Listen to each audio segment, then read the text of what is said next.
Here's a video on my coast redwoods. I'll start off with the smallest and I'll show you the biggest one. This one probably gets the worst conditions. It's growing in kind of a hole and it gets shaded out in the summer with these castor beans. This one does too. I'll get to that in a minute. This one hardens off its growth, so it doesn't really get a whole lot of damage, if any, which is unique to it. This one kind of gets damaged. It doesn't really like to stop growing. I planted it roughly the same time, around 2 years ago. No soil amendments on either of these two. And it's about 6.5 foot tall. This one right here is maybe a little shy of 5 foot. This one right here, I planted early 2023. I gave it a little bit of soil amendments. It was 1 foot tall when I planted it. The trunk on it now is massive. Compared to that branch, was the size of the trunk when I planted it, compared to now.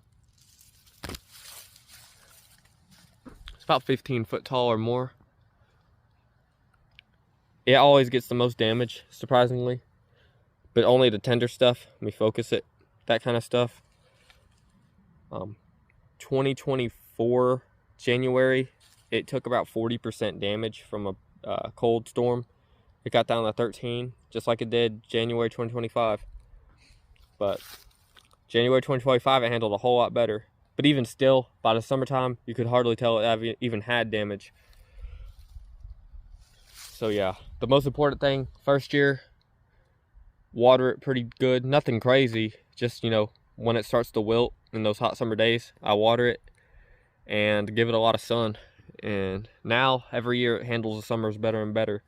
I'd say the worst conditions for these are probably below 15 degrees. You know, 10 to 15 degree Fahrenheit range is when they start getting damaged and start looking ugly. And hot summer days above 90 with the low humidity, I think they don't like that a whole lot. Because this thing handles the, you know, the 85 degree days, 90 degree days when there's high humidity just fine.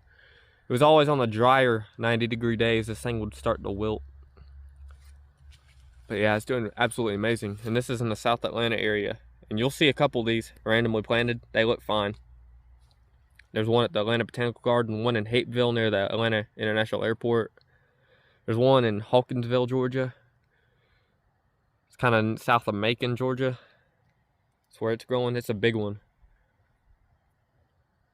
So anyways, I will keep y'all updated on how these grow.